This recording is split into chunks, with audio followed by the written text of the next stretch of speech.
Hello everybody, TwinklePhoenix here with more Seduce Me to the Demon War demo. So, I've been debating whether or not I should go in more depth detail with Diana's route or not. But when I checked the Kickstart page, we still haven't reached the goal necessary to get her full route in the game. Hopefully this will get more people interested in her actual route. So warning, this will contain spoilers, but I try to keep them to a minimum. First of all, to get her route to appear on the demo, you need to complete all the other boys' routes first. Then her little purple icon will appear in your demo. Now she's of course voiced by none other than the creator of the game, Michaela Laws. Now Diana here, our wonderful succubus, and the only female succubus we've seen.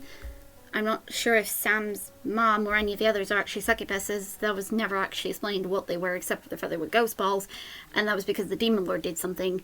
But let's not go there. Let's not go there right now. Diana here actually, although she might appear to be one of your enemies in the very first game, that's not really what's happening. As she said, she's not evil, you just happen to be in her way. Diana has a very good heart. She's doing it for all the right reasons, but is going about it slightly wrong. Diana has a lot to lose. And we find out more through visiting her route. Now, her route in the demo opens with the gazebo. Very nice, isn't it? Because your character has gone into a relationship with her. Again, I will show you her route. It's quite charming in its own way. So warning, for spoilers, but just for everybody who's completely confused and doesn't know any clue what I'm talking about here, why exactly our character is with Diana, it's because at one point Diana reveals that she is indeed responsible for none other than the grandfather's death because he brought her to the human world. Just the same way that the boys came to this world was through the grandfather who was a wizard, but apparently couldn't handle the strain and unfortunately he died. Now, Diana of course makes the decision that she's got to return home.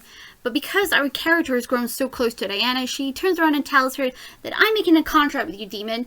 You are, in redemption for my grandfather's death, you will take me with you and you will teach me all about your magics and everything. In exchange, I'll help you to win your war and then you'll bring me back home so I can continue, continue teaching me until I've learned everything. And Diana, of course, accepts and, you know, we get a really lovey-dovey scene with her. But then, this inserts the very first problem for Seduce Me to the Demon War route with Diana. Makes me worry about Cedro, her bodyguard person. I mean, we kind of already got a hint. I mean, they were full out kissing, and he literally admitted he loves her in one of the routes already. Technically, you can get that scene in any of the routes. All you gotta do is keep going left, and you'll get it with him and, you know, those two interacting. So yeah, this is going to be awkward. Like, hi Seijiro, this human here is going to be my partner. What? Yes, me and her are going to get together. I hope you don't mind. I know you confess your love and everything, but hey, for an item, you don't mind, do you?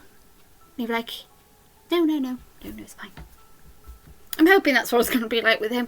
Otherwise, it's going to be really awkward. Diana, of course, does indeed take your character to the Abyssal Plains. And this, of course, is her form in the Abyssal Plains.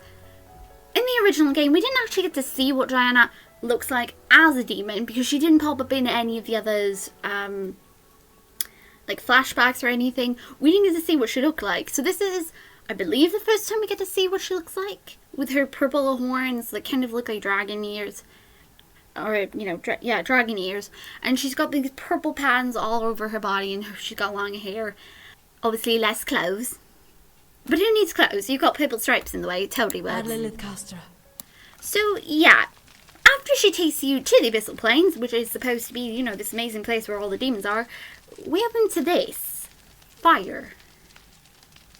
Again, not all that different from some of the other routes. I mean, Sam had fire in his one. It's there! And that's when we get to hear her real demon name. Again, first time we ever get to hear this. Unless I believe she tells you, I'm not sure. I don't think she does, actually. Isaiah. And of course we get to meet her bodyguard, who is less than happy to see us for some unexplained reason.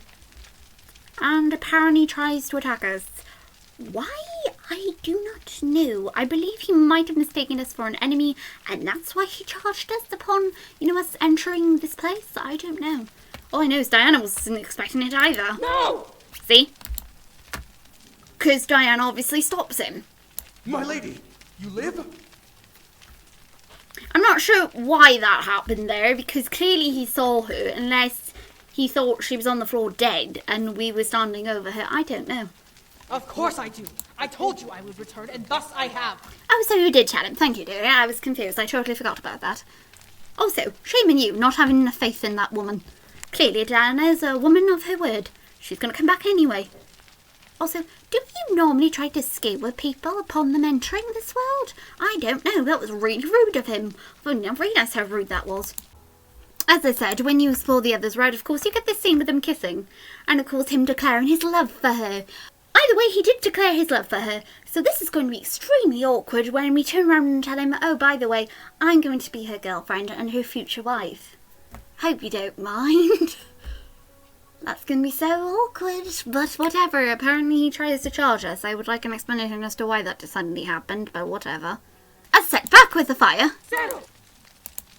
We also get to find out that he's called Zero. He's actually been her bodyguard, friend of the family, ever since she was little, I believe. He's been with the family for a very long time, and he plans on staying there permanently, because obviously he dotes on her and he's done so much for the family, etc. Blah, blah, blah. You get the point. Settle! What happened?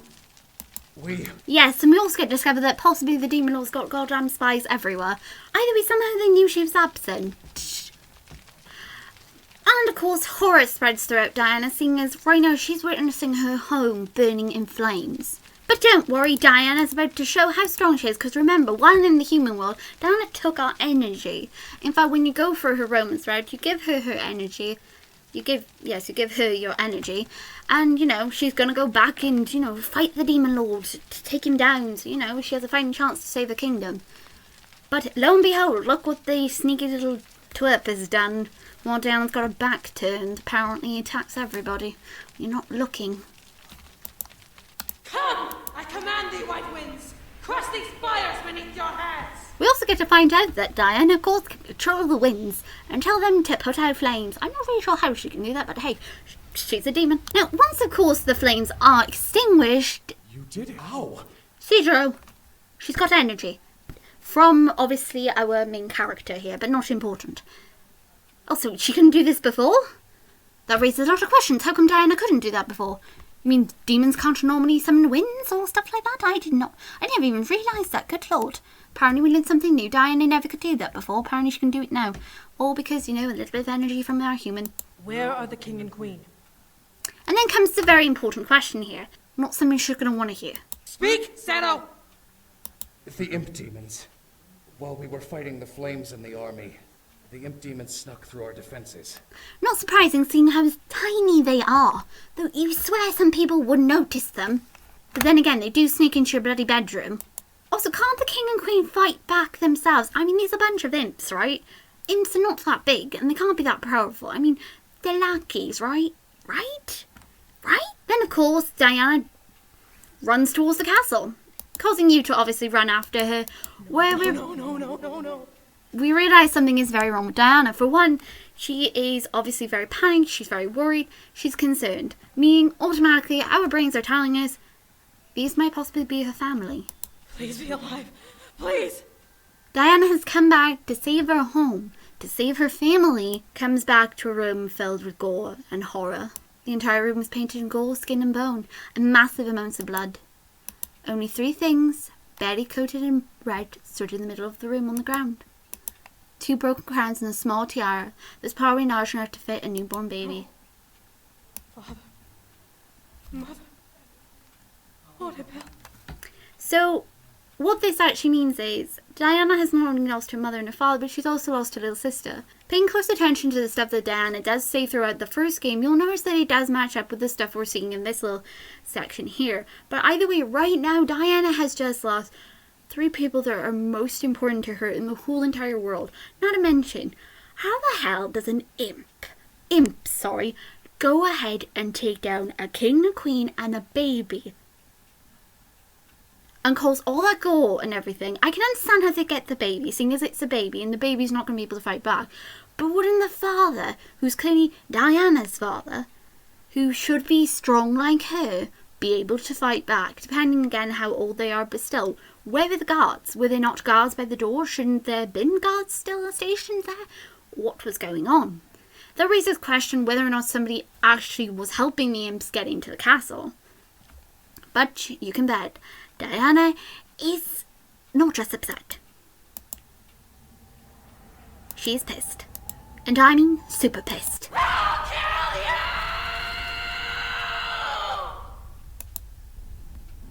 So, yes, in Seduce Me to the Demon War, we are actually going to be helping Diana get her revenge. And obviously, she's going to be going through a lot of character development as well at the same time. Already we've seen a lot of Diana's character development throughout the first game. When you play through her route, you see her go from, you know, I'm a demon, you're a human. Two different species. She shows compassion, she shows sadness, but in this one right now, she's vulnerable. And I don't mean like vulnerable that anybody can just come up and attack her. True, that is there too. But I mean right now, emotionally, she's got to keep this whole entire army together now to go and fight the Demon Lord. And she's lost 3 people all at once. She went to go get the strength to try and save their kingdom, try and save her family. And unfortunately, while she was gone in her absence, they have gone and been taken away from her. Even her little sister is dead. So right now, our character is going to have to be a pillar of strength for her. And we don't know how Diana is going to change her route. We don't know if she's going to just constantly think about having revenge. Again, revenge is one thing, but sometimes it can consume you. That feeling of anger and hatred. That you're not going to care who's going to get in your way as long as you get the person that caused you that pain, that misery. But how far is Diana willing to go? So this does change the fact our characters come here into this world. The Demon Lord didn't put a curse on her because she's willingly staying there. So what is going to happen in her route that's going to be different to the others? Because I mean, with the others, she gets dragged there by the imps and a curse is put on her so that if she's going to leave, she's got to die to leave. But now that she's there with Diana, is the imps going to come along and take our character? Because right now, Diana has got still 2 weaknesses. That is her bodyguard, who's brought her up and cared for her, and right now he's also experienced sadness, and she's got a human, our main character, there with her. So Diana has now not only got to try and keep up her defenses mentally, she's also got to protect our character, make sure that our character doesn't get hurt, because there are demons there that could kill our character because they don't know who she is. I mean, look at Cedro. He tried to kill us. He tried to skewer us as soon as we popped in. That little route alone did touch a lot of nerves with me. I was just sitting there and thinking, there are always 2 sides to every war. Everybody will feel lost because we've all got a family. We've all got someone we care about. We have a reason for what we do. Some people, not the best intentions. But right now, Diana has lost them. She now also shares something with our main character who lost her grandfather, but she's also given up her family to be with Diana. Also, there's still the whole thing, will Shadro accept our main character to be around Diana? Seeing as, you know, he does care for her, but will he accept a human as being that pillar to, you know, keep Diana's spirits up? We don't know if jealousy is going to form with some of them. We don't know how the other characters are going to react to her. And especially with Diana the way she is now, some might question her, you know, sanity, how stable she is. Can she leave this war because she's now at this point where she's lost people? She could slip up easily with how much emotion is going through her right now.